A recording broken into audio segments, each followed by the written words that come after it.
So, good morning, brothers. Good morning, Father. We say a prayer. In the name of the Father, Son, and the Holy Spirit. Amen. Amen. Our Father, who art in heaven, hallowed be thy name. Thy kingdom come, thy will be done, on earth as it is in heaven. Give us this day our daily bread, and forgive us our trespasses, as we forgive those who trespass against us. And lead us not into temptation, but deliver us from evil. Our Holy Father, Saint Dominic, pray for us. In the name of the Father, Son, and the Holy Spirit. Amen. So, did you have any thoughts or questions overnight? Terrible dreams? Anything you wanted to mention? I have a quick question, Father.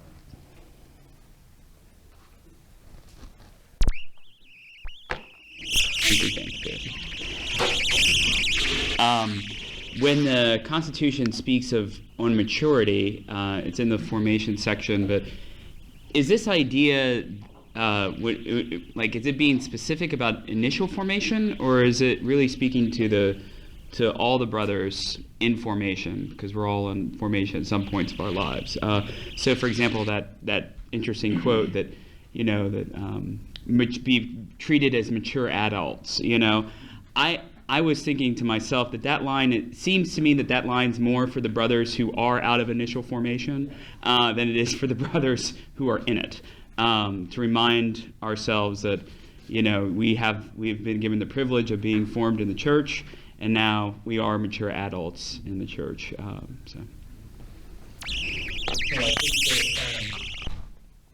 Yeah, so that one, we talked about that particular one in the Fundamental Constitution, and in the context of the time in which it was written, it's referring to initial formation.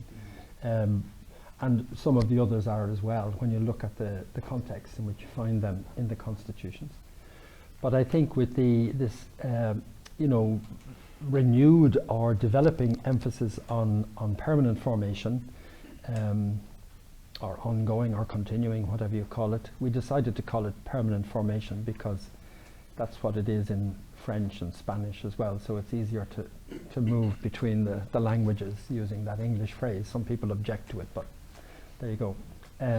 But I think we can now make the transfer, to permanent formation of things that are said about initial formation. And it's very clear when you live in the order for not very long. It's very clear that there's no guaranteed maturity coming with solemn profession or priestly ordination. That doesn't. Grace does not replace nature and magically, mature people. It gives them the gifts they need for the ministry that they have been given in the church. It gives them the grace they need for to live the commitment that they've made in solemn profession. But it doesn't iron out all the kinks and undo all the complexes and heal all the wounds that are in our psyches, in our hearts and souls. So the process of maturing, this is one of the basic points really, is a lifelong. Usque ad mortem is a phrase used in the Aparecida document, the document produced at the last great gathering of Latin American bishops. They talk about permanent formation of any missionary disciple. That's another phrase you find there in that document, and that it's a formation usque ad mortem. So and there are lots of texts in Paul which make that clear, that it's a process of growing into the heights and depths of the mystery of Christ and so on, that there's no end to this. Okay,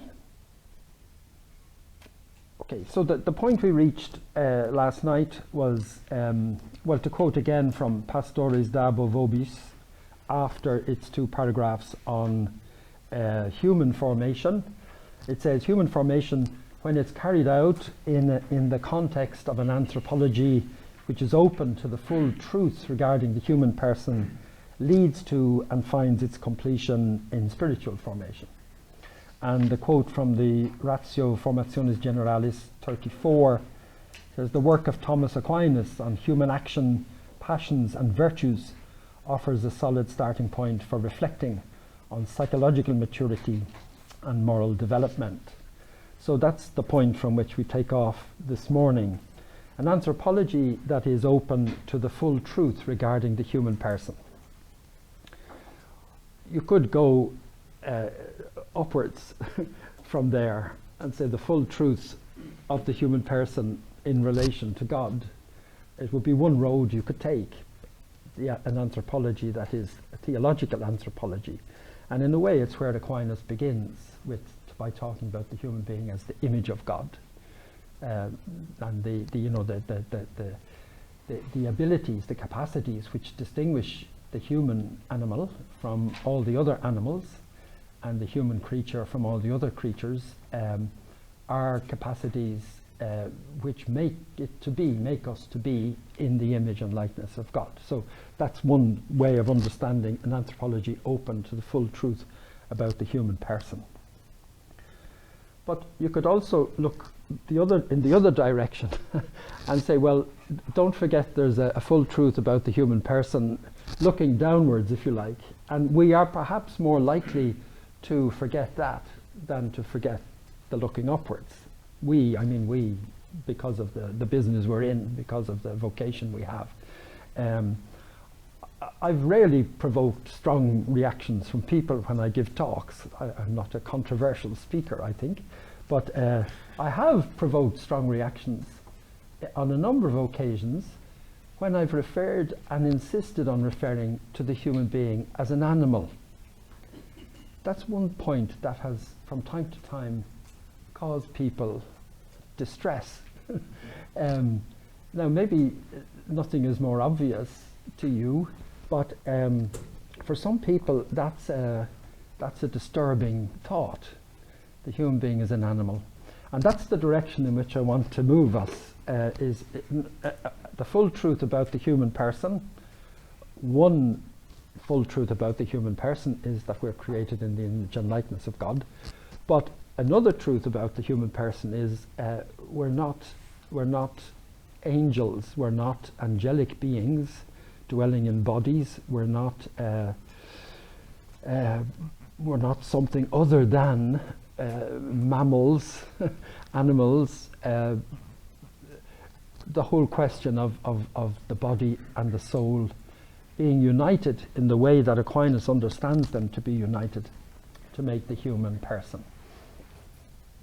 I think two things. I think that most people are basically Platonist or Cartesian in their way of thinking about body and soul. When you listen to people talking about dead bodies and the person and the people, and the language that people use is often a kind of unreflective Platonism, that the person is somehow inside here, and that the body is, as Thomas says, rejecting it, like the ship in which a sailor is traveling, and the person is the sailor in the ship. I think most people are inclined in that direction.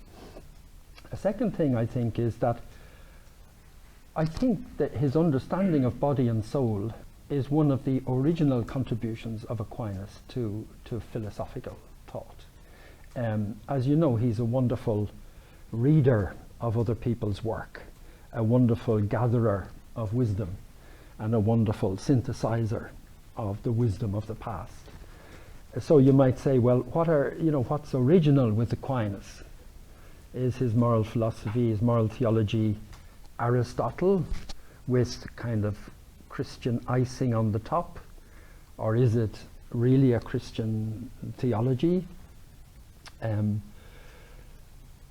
Is his understanding of the union of body and soul Aristotle's understanding of the union of body and soul, replacing a more Platonic understanding, which people would see in Augustine maybe, or others of the fathers of the church? But I think that's too simple. First point, it's too simple to make too simple a contrast between the Platonism of the Fathers and the Aristotelianism of Aquinas, because there's still a lot of Platonism in Aquinas. But it's also, I think it fails to see that Thomas does some original thinking about the question of body and soul, and is obliged to do some original thinking about that question because he's a Christian.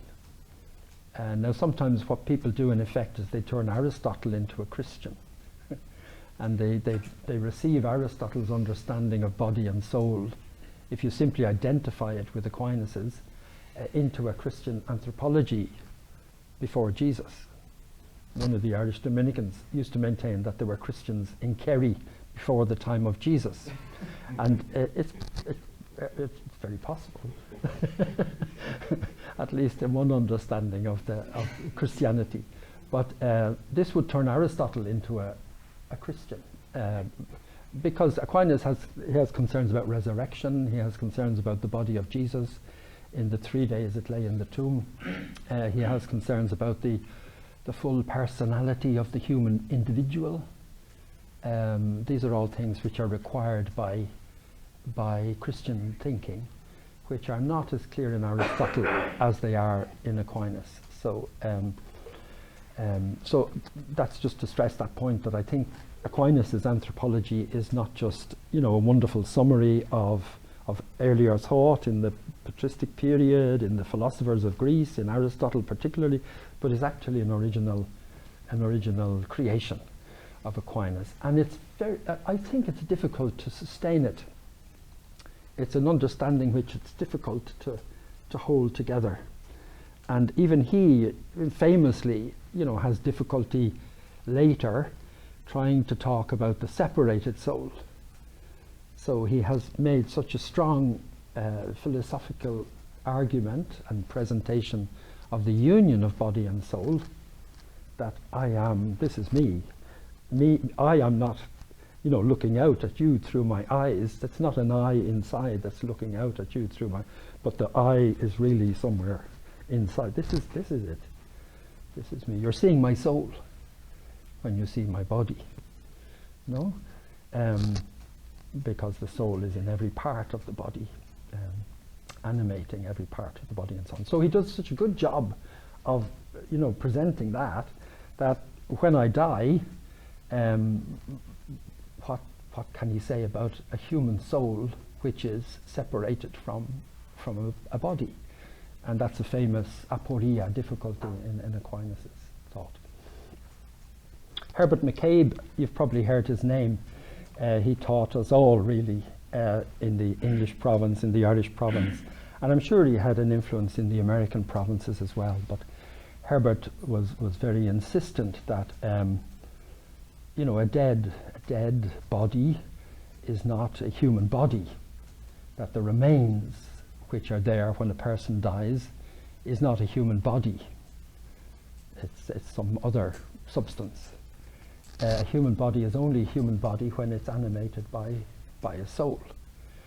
So I was one of the brothers who carried the coffin at Herbert's funeral, and as it pressed into my shoulder walking down the church in Blackfriars, I was thinking, whatever is in this box on my shoulder, it's not Herbert McCabe's body.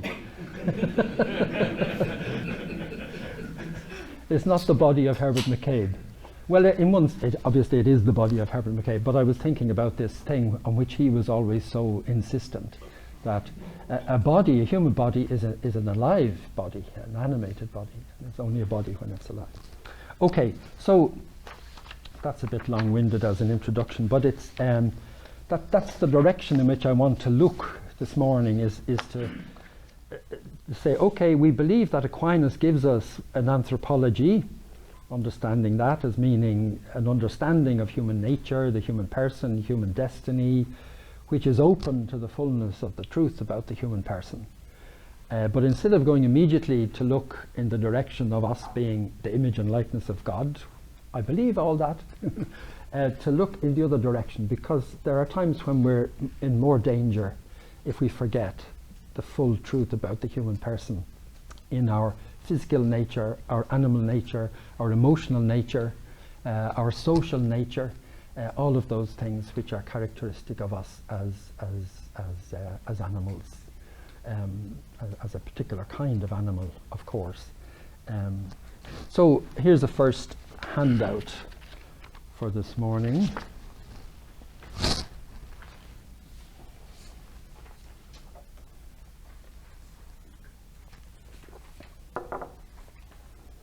Somebody said it's easy to be an angel until somebody ruffles your feathers. And of course, angels don't have feathers. I'm sorry to disillusion you, demythologize. It's not what we are.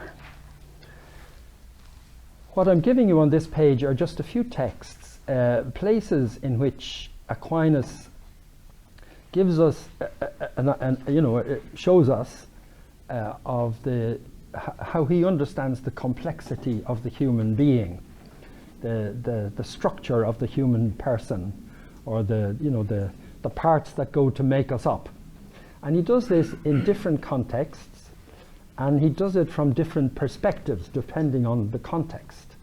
And some of them we might say are structural, some of them are dynamic, some of them are developmental. So depending on what issue he's talking about, he will talk in slightly different ways about the faculties, the powers of the soul, the different levels of soul in us, and so on. So you'll see this from the text I've picked out. The first one is from the Prima Pars, the prologue to question 78. This is a place where this is where he presents his, what when I was a student was called his philosophical psychology, or where he's talking about the makeup of the human creature. Next we consider the powers of the soul specifically.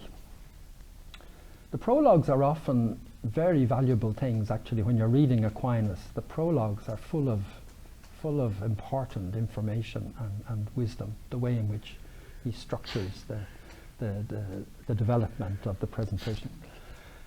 The powers of the soul, it belongs to the theologian. So why is a theologian bothering about digestion, or growth, physical growth, or anger? Why do these things come into the purvey, is that the word, of the theologian? He says it belongs to the theologian to inquire specifically only about the intellectual and appetitive powers in which virtues are to be found.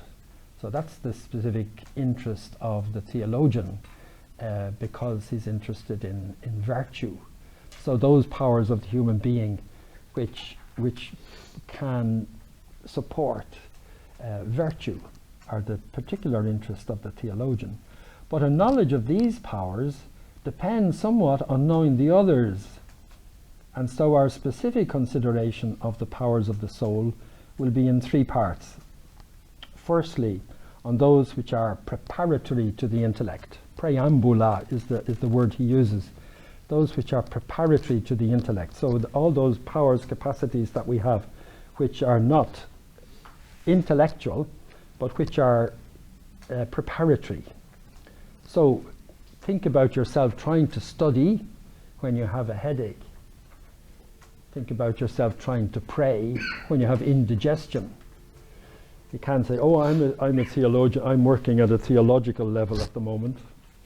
I'm going to do my study and my prayer. Well, you're not going to do your study and your prayer if you've got a headache and you've got indigestion. So that's another way of making the point, a little bit less seriously than Aquinas makes it. Secondly, the intellectual powers, which he goes on to from question 79 onwards there. And thirdly, the appetitive powers, so the intellect and the will, the rational powers of the soul, which is his main interest. But regarding the first of these, there are four things to be asked. So these are the powers which are preparatory. Firstly, about the kinds of powers in the soul. Secondly, about those of the vegetative part. He means things like the power to grow, digestion, things that belong to our very basic animal nature, which are powers that our souls have, to do those things and to continue to do them. So secondly, about those of the vegetative part. Thirdly, about the external senses. So the famous five senses: seeing, hearing, touching, tasting, and smelling. Powers, capacities we have for engaging with the world, for receiving the world and responding to the world. And fourthly, about the internal senses. The internal senses. This is an aspect of his anthropology which is often overlooked. The internal senses, he says there in that section where he goes on to talk about them, the common sense, a kind of intuition, memory, and imagination. Very important things we have richer understandings of some of those from later philosophy. Imagination, for example, if you read Newman, you'll find a lot about imagination, or Coleridge, Samuel Taylor Coleridge. Imagination becomes a much richer concept later on in philosophy. At this stage it's not so, but it's still very important, obviously. Memory is obviously very important. It was a huge thing for Augustine. You read Augustine's Confessions, and there's so much of Augustine's Confessions about memory. Memory is a vast cavern. The human being is bigger inside than outside for Augustine. Inside we're enormous, huge, gigantic, with this memory full of things and so on. Thomas is not as poetic as either Augustine or Newman and Coleridge, but still it's important that imagination is mentioned. And these internal senses are linking faculties or powers, which I think, again, because we live after Descartes, and so much of ways of thinking that we come across are more or less implicitly Cartesian. These senses were forgotten about in modern philosophy. Herbert McCabe has a little book called On Aquinas. I don't know if you know that book. It's an introduction to Aquinas, which was written up by Brian Davies after Herbert died, in which there are two chapters, very good, I'd recommend them very strongly, two chapters on the internal senses and on the function of these senses in the human being for moral action. Herbert has published more books since he died than he published while he was alive. I think he only published 2 books while he was alive, but there are about 8 books now that have been published. Brian Davies in Fordham is his executor and found all these works among Herbert's papers. But Herbert was a perfectionist and found it very difficult to let texts go to publication. So we joke sometimes about Herbert. His voice echoes, especially in the English province. He had a very distinctive way of speaking, which people, sometimes you'll hear, someone like Alan White or Fergus Kerr, suddenly they'll be talking like Herbert McCabe. So he's one of the figures who stays around, and you sometimes hear people saying things like, well, I thought that after I died I would be decomposing. Instead I find myself composing because of all these books that he has published since he died. Okay, so the point I want to make is just, looking down at the human person, human nature, the kind of creature we are, here's the first complexity. We have rational powers, and if you're modern, you might head off after them straight away. But if you stay with Aquinas, you'll see, hold on, there are powers preparatory to the rational powers, which are also significant for them, which have a significance for them. So your knowledge of your rationality depends somewhat on your knowledge of the whole of yourself, a complete anthropology. So I want to point out also the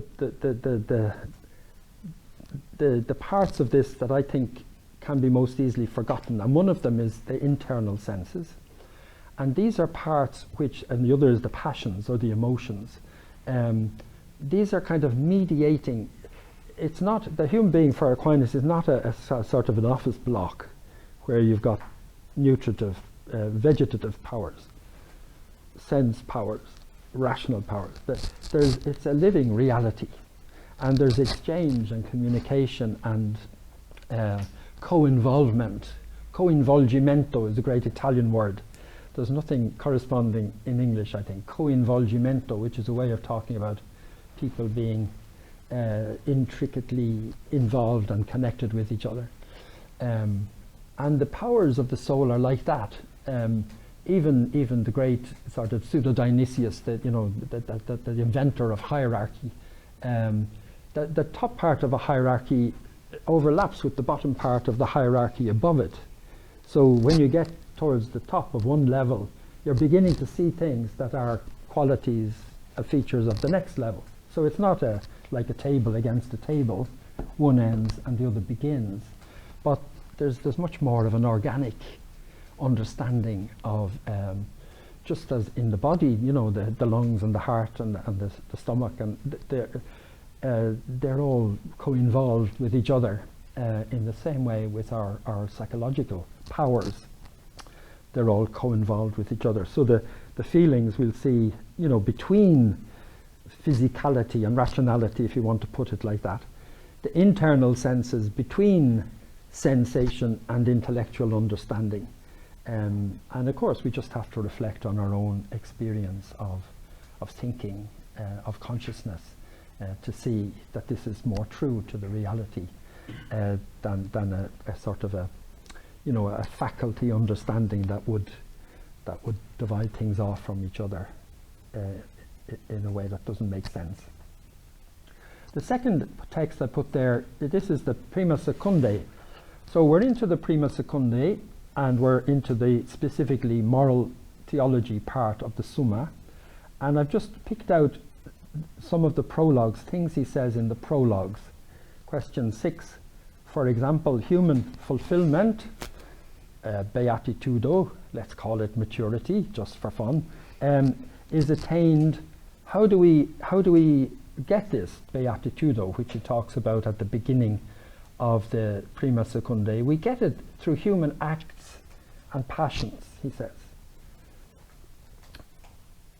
What acts? So we have to act and we have to suffer. Literally, passion is to undergo experience. We have to act and experience if we want to be happy, if we want to lay hold on the beatitude which he has said is the ultimate destiny of the human being. Acts, what does he mean? He means acts which are specific to humans. And passions, he means acts which are common to humans and animals. Now that's the way he talks about it at that point. He might be more precise in making the distinction in another context where he's looking at something a bit different. But here, this is the way he talks about it. So if you want to be happy, then you must do and undergo certain things.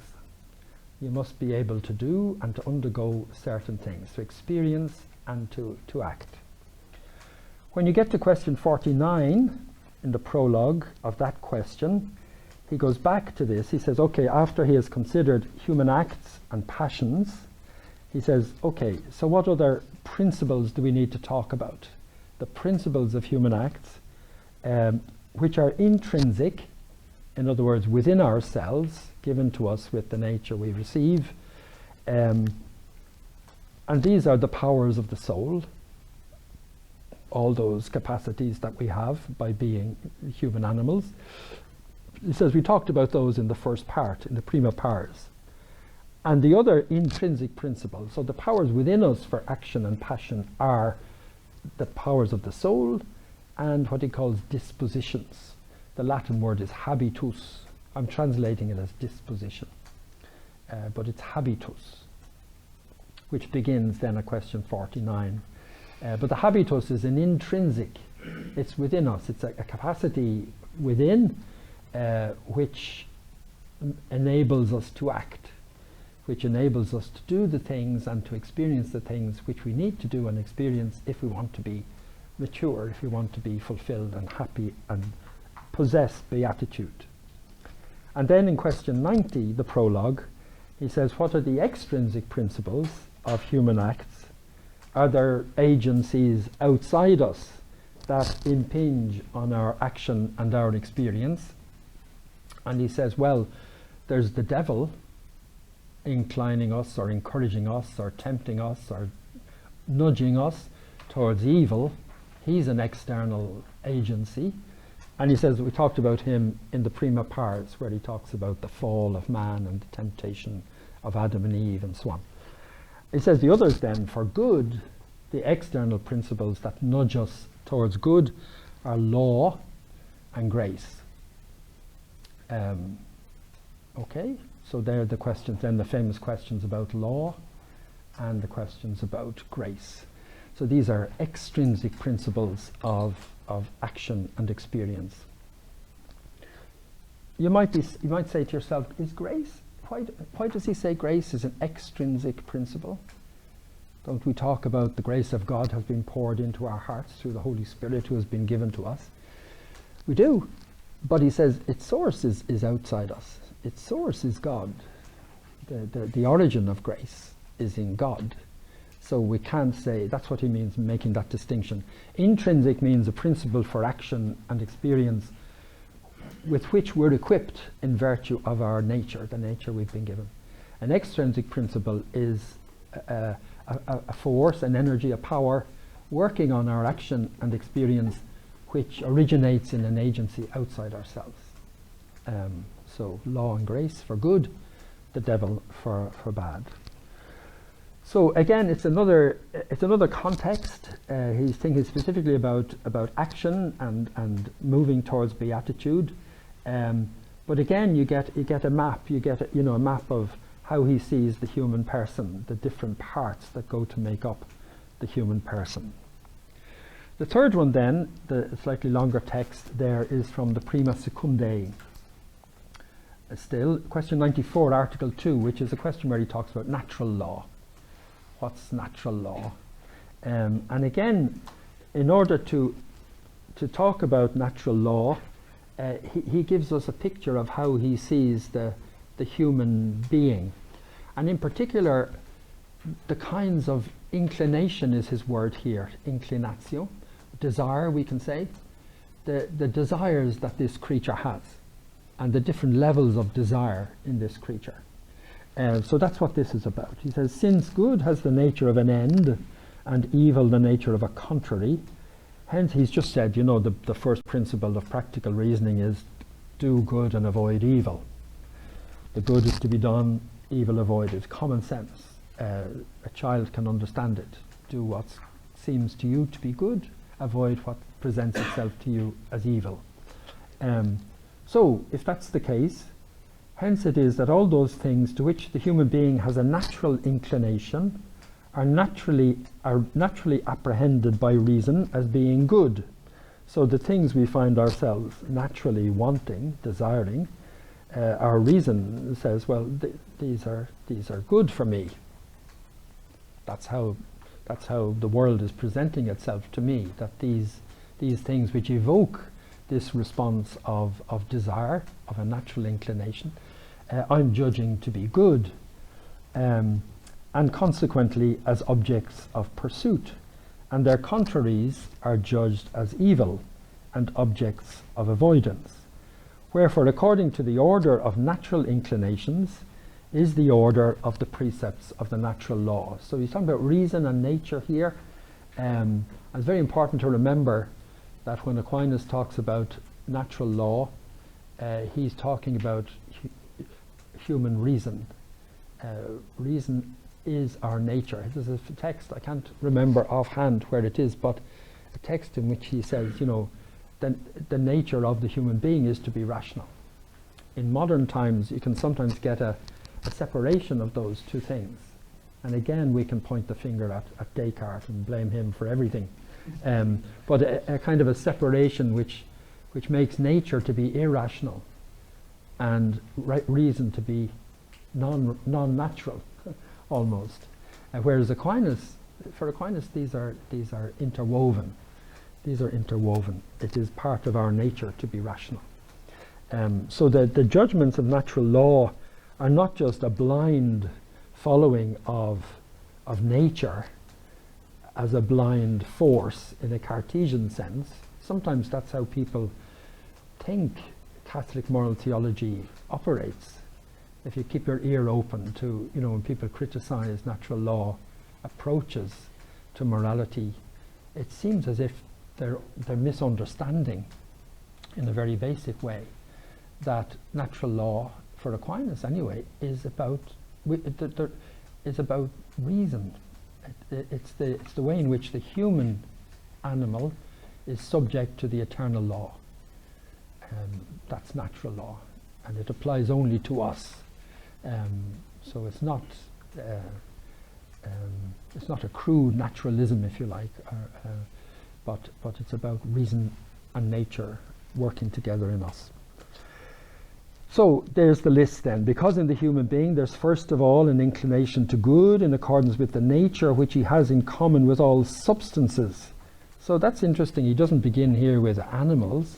He goes even deeper metaphysically and says substances, all substances, inasmuch as every substance seeks the preservation of its own being according to its nature, and by reason of this inclination, whatever is a means of preserving human life and of warding off its obstacles belongs to the natural law. So the deepest inclination in us is to continue, it says, to continue to be, to continue to live. And we will forsake other attractive things if it were to be at the cost of that. We would be happy to forego other desirable things if the price we had to pay was our life, our very existence. So that's fundamental. Secondly, there is in the human being an inclination to things that pertain to him more specially, according to that nature which he has in common with other animals. Okay, so here we are at the animal level. Among the substances, there are animals, and there are certain inclinations in us which tell us this is good, that is good, at this animal level of our nature. And in virtue of this inclination, those things are said to belong to the natural law, which nature has taught to all animals, such as sexual intercourse, education of offspring, and so forth. And thirdly, there is in the human being an inclination to good according to the nature of his reason, which nature is proper to him. Thus man has a natural inclination to know the truth about God and to live in society. So these are specific to the human. There's a very interesting this commentary on Aristotle's Politics, where he talks about language and that human animals are the only animals which have language. And you might say, well, the birds and the bees and the dogs and the cats do a fair amount of articulation around the place, and you can hear them, and they seem to be communicating with each other. But it's an example of this thing that the higher levels of a lower level begin to have some of the qualities of the lower level of a higher level. But he says it never, following Aristotle, he says it never reaches the point of language. We can't imagine the squirrels, retreating from the weather and getting together to talk about squirrelology. What does it mean to be a squirrel? What have we received and what are we for, apart from the gathering of nuts?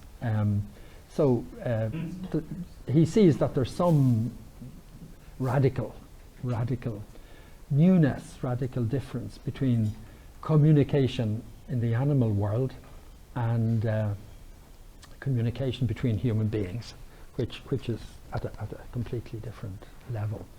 There was a remarkable thing on YouTube the other day about an old gorilla. Did you see that?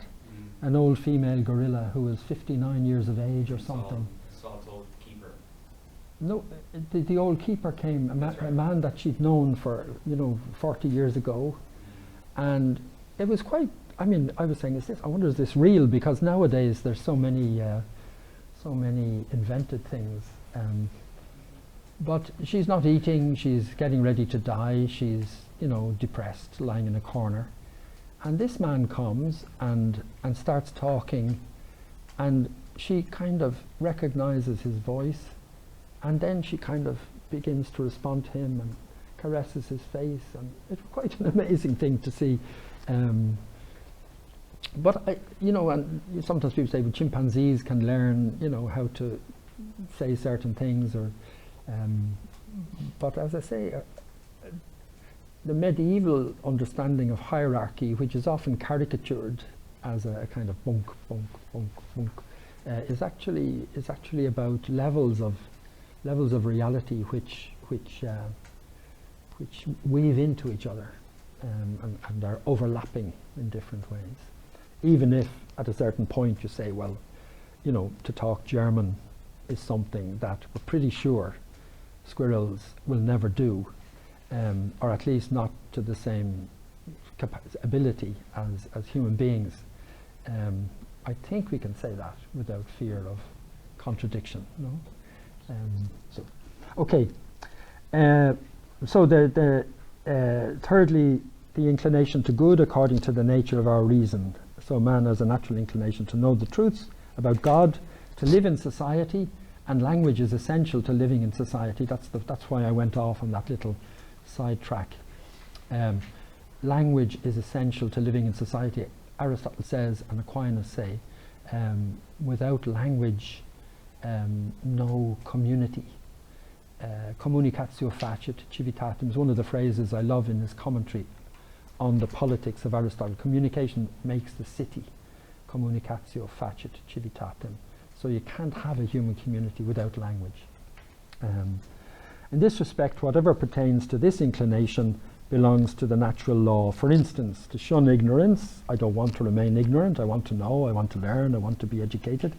To avoid offending those among whom one has to live, interesting, I need to respect the people with whom I'm living in order to live successfully in community, and other such things regarding the above inclination. Okay, so that's just another example. So what I've given you are three examples, one from the prima pars, two from the prima secunda, just saying, look, here are different contexts in which Aquinas presents a map of the human being, an anthropology, if you like to use a big word, and you begin to see that he sees the human being as a complex reality, with these different levels of capacity and desire. Okay, maybe there's nothing revolutionary in saying that, but the point is that if we're looking for an anthropology that's open to the fullness of truth about the human person, this is part of that fullness of truth. And the human person who's the image and likeness of God is not a human person who has cut off all of this lower level stuff in order to specialize in theological matters. It's this human being that's the image and likeness of God and is graced. No, it's not just a rational part of us or a spiritual part of us that's graced, but this nature is graced. That's the point really that I want to make. Last point for the moment, just added at the bottom, two axioms frequently appealed to by Aquinas, and these axioms, in other words, statements, principles which become axiomatic. What does it mean? It means which you can appeal to in many different circumstances, which become like basic principles for helping you to interpret different areas of life. One is, these I'm sure, it's certainly the first one, whatever is received according to the mode of the receiver.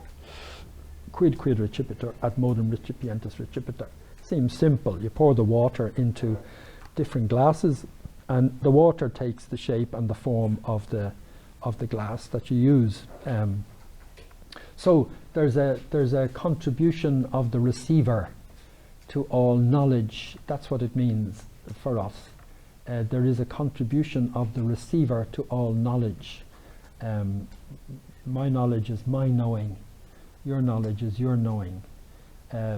We can talk about the same things. We can talk about the beginnings of the order of preachers, and we're sharing a common understanding. But mine is mine and yours is yours. It must mean that, no? Which doesn't make things subjective, but again, it recognizes a subjective element in all knowing. No, what is received according to the mode of the receiver. So people talk about that in different ways. The intellectus passivus or possibilis and the intellectus agens. I don't know if you've studied that aspect of Aquinas's philosophical psychology. There's a passive aspect to our knowing, and there's a creative aspect to our knowing. The intellectus agens is the creative intellect, if you like, which doesn't mean we're making things up, but it means that we have the capacity to well, the old way of putting that was to abstract concepts from sensation. Herbert McCabe's preferred way is we have the capacity to bring reality up into language. He thinks that's a better way in his context of saying abstraction, because he thinks abstraction took on other meanings in modern philosophy, which if we simply continue using it, even though it is Aristotle's word, to abstract universal concepts from sensation, that again it can be misleading in modern philosophical discourse. So the passive and active aspects of our engagement with reality. And the second axiom is similar. As a human being is, so does their end seem to them. Qualis unus quisque est, talis et finis videtur ei. Beauty is in the eye of the beholder would be a very rough translation of that principle. The world is as I see it to be, or I go out after the world, I seek things in the world in terms of who I am and what I am and what my interests are. I have an interest in the world. My desires are already in place and are shaped and are operating at this point in my life according to who I've become, to what I've made of myself, for better or worse. So it seems to me they're two very important axioms. Aquinas finds the second one in the Nicomachean Ethics, in Book 3 of the Nicomachean Ethics of Aristotle. The first one I was trying to figure out, is it original with Aquinas? Is it one of these scholastic axioms which is just so so common that nobody knows who was the first to say it? It's like there's no point in arguing about taste. De gustibus non disputandum. Did somebody say that for the first time and everybody else is quoting them? Or is it just one of these kind of proverbial sayings that that's obvious once it's said? I don't know. So anyway, the point is that there are many factors: structural, developmental, dynamic, receptive and active, which contribute to how we human beings construe the world and pursue the world. I think that you could use those two English words for our knowledge, our intellection, the ways in which we take in and construct the world, and our appetite, our desire, the ways in which we reach out to try to possess the world, construing and pursuing. Okay, I shall stop talking for some time now. See if you have any observations or questions, or are there other points in Aquinas that you know about already that you think are relevant that I've forgotten?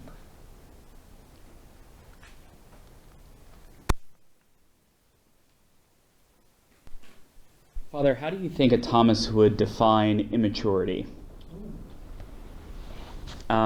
So you had talked about the connection between reason and nature, you know. And so my kind of amateur guess would be it's not, that connection between reason and nature is not proper. There's something disjointed, so that might be, but you might have a more educated guess than myself on how Aquinas would define immaturity. Yes, it's a good question. I mean, obviously there's in some aspects of ourselves, it's easy to answer and say you don't expect the 5-year-old child to have the same abilities, the same knowledge, to undertake the same responsibilities as a 35-year-old person. So some immaturity is natural. It's part of what's involved in growing. A second point would be, you know, he does accept that some of the senses will not function correctly, so that a person might be colorblind, for example, or a person might lose the sense of taste. He gives some examples like this. So you could say that, I don't know that he does this, but that a person, you know, just as the senses may not develop appropriately in a person and remain immature, we can say, maybe some of these other levels of basic nature in us might not mature. That's another point. Third point would be that when he does go on to talk about virtue and disposition, the ways in which we've to, you know, develop ourselves, if we think of virtue in that way, we always have to choose among, you know, there isn't time to develop all that we could do and be.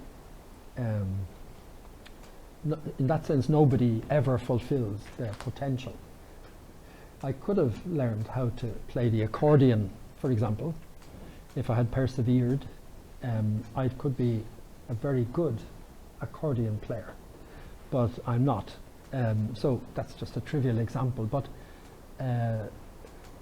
the immaturity would come in there. Am I immature because I can't play the accordion?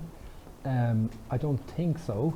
If I try to earn a living from accordion playing, I'm a very immature accordion player. So the immaturity would be contingent on what ought I to be, what qualities of my personality, of my character, ought I to have in order to do well what I should be. So when you get to the level of virtue, you're talking about that. I mean, to go back to the list of virtues of the priest that we looked at last night, a priest should blah, blah, blah, blah, blah. So a priest who cannot do blah and blah in that list is, for the moment, an immature priest. You know, if there are some aspects of that, those virtues or ways of being with people which somebody for some reason can't do, then is that a kind of an answer? Or am I getting? I want to digest a little bit the last point you made, because it would seem to me that those lists that we have for the priests, you know, we look at them and they say, well, certainly some I excel in, some I still need to work in. Yeah. That's much different than, like, what are my talents? Like I do not have a talent for, let's say, being an Olympian athlete. You know, I do not have that talent, nor do I think I'm called to develop that talent at this point in my life. I have other talents in my life that I am called to develop. Yeah. And so there are certain talents that I think we should, as part of our life, give up, or just accept that we don't have them. But is that also what this list is? Is it just a list of talents, or is this like, no, this is the baseline starting point for priests? Yeah, I would say it's a baseline in the sense that a good priest ought to have these qualities. I mean, we're used to doing it this way in Aristotelian Thomistic, isn't it? A good wine ought to have these qualities. Yes. A good hammer ought to have these qualities. A good priest ought to have these qualities. A wine or a hammer or a priest who falls short of the qualities is not the best wine, hammer, or priest that you can find. Now the wine, the hammer can't do anything about it themselves. The priest maybe can do something about it himself. But in that sense, you could say that there's an immaturity. It may be morally one for which I'm morally responsible, because once we're into the level of the rational powers, we're into the level of freedom and understanding, and therefore of moral responsibility. But then the other ones, we don't hold you morally responsible for not being an Olympic athlete. So that doesn't, it's a human activity, but it doesn't fall under obligation in the way that, we would expect you to know every detail of the ratio formationis generalis, for example. That was a joke. Yes. So what are you obliged to know in virtue of your nature as a man, as a Christian, as a Dominican, as a priest, and what are things which are which are free to choose? And the immaturity then could have a different. It could have a different meaning if I'm immature as a speaker of French. My French is immature. So in other words, I can struggle along. I don't regard it's not something I confess. When I go to confession, I don't say,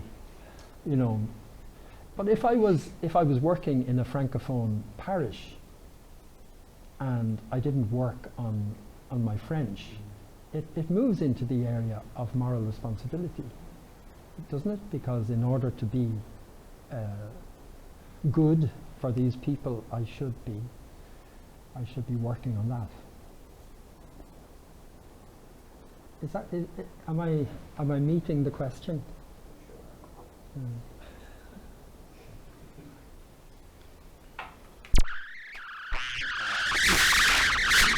So you've been talking about the hierarchies a little bit and how the lower of the hierarchy kind of images the top. So, and then you were talking about the structure of the prima secunda, and you have do these sections, so I've been looking at virtue stuff a lot lately. So the section on dispositions, which is in the intrinsic principles, it goes from habits to acquired virtues to infused virtues to gifts, right? The gifts of the Holy Spirit, and then fruits and beatitudes, which is almost more and more extrinsic gets added in as you go, in a way. Do you see hierarchies is extrinsic then kind of the next level in some ways, where your intrinsic is then getting more into the extrinsic principles, or are there hierarchies? Yeah, we'd be moving into thinking about the theology of grace more specifically. Right. And it doesn't seem satisfactory. We would be moving into talking about the theology of grace. It doesn't seem satisfactory simply to think, we can lift ourselves by our own bootstraps to a certain point, and then grace takes over, and that's not a satisfactory picture for what we mean by grace, because I think we want to think of grace permeating all the way down, as it were. Right. Chenou, the French Dominican, has a lovely little article on virtuous passions. So even our feelings can be virtuous. Do you know that and God's grace can grace our feelings, not just meet us at a certain high level and then carry us on from there. As well as these axioms, another essential thing to remember in reading Aquinas is analogy. Do you know that just because he uses the same term in different places doesn't mean it has precisely the same meaning.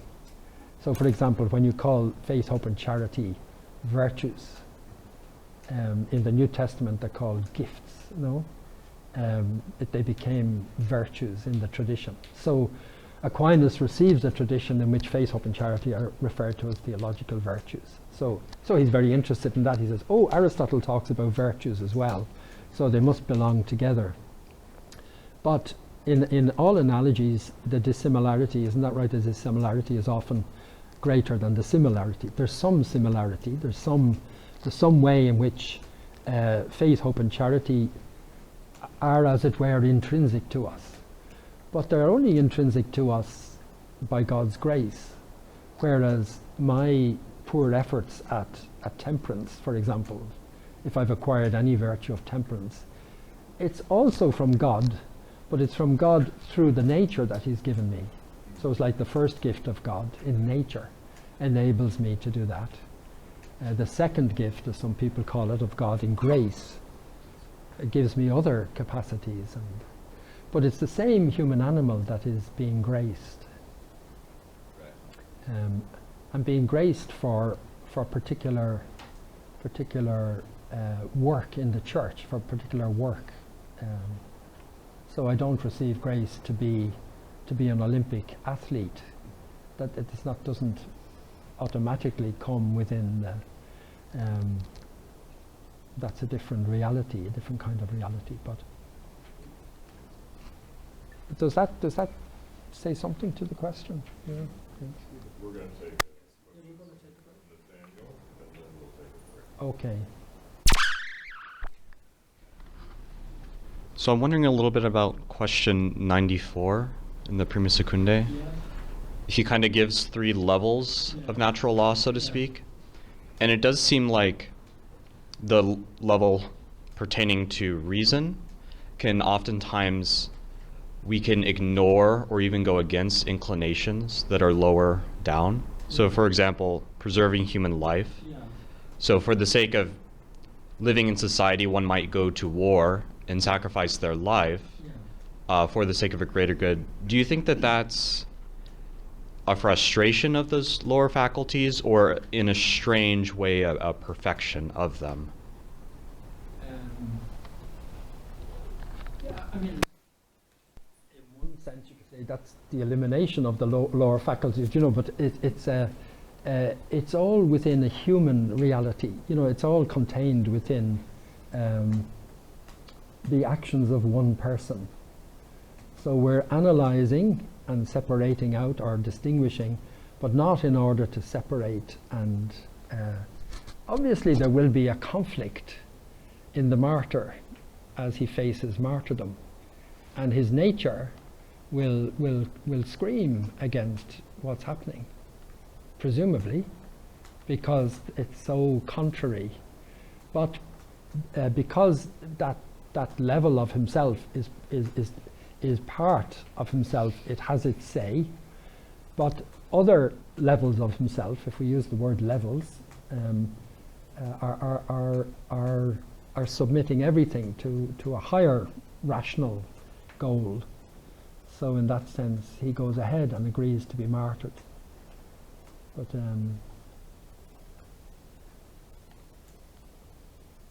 yeah, so we decide to fast. The instinct to eat is always, when we're healthy, we'll want to eat. We will decide not to eat on Fridays or something like that. It's another example, a smaller little martyrdom where we're, but again, it's all within the project of a whole person.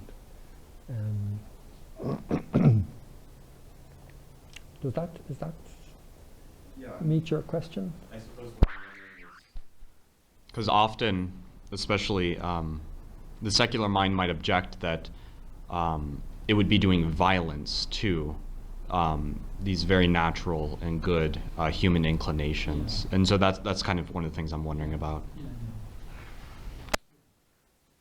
it's a good question, and I mean a more immediate question or thing on those lines would be celibacy, for example, which, and Aquinas, again, it's another example of where the Christian dispensation and the Aristotelian foundation, I think there have to be points where the weaving isn't perfect. Do you know what I mean? Where virginity, when he talks about virginity, and the virtue of virginity, you know, and he brings in Aristotle's usual point, but virtue is in moderation, not in extremes, and this seems extreme. And Aquinas says, well, there are some situations where the extreme is the mean. You know, so in Aristotelian terms, it doesn't make much sense, you know, but in Christian terms, it makes sense. We could think of other. I'm sure there are other examples of that you can find along the way, where, you know, it's obviously, you know, deeply informed by Aristotle's ethics, but there are. It would be interesting to track them. You know, the points at which. Another one would be the virtue of courage itself, as you talk about.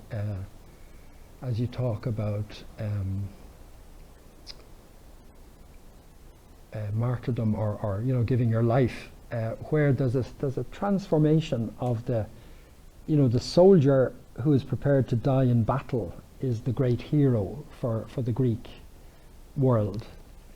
The martyr who's prepared to die for Christ is the great hero for the Christian world, and it's not exactly the same thing.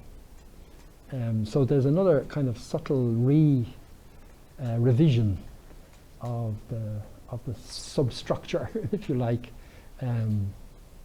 of Aristotle's virtue ethics, in order to move it into a Christian dispensation.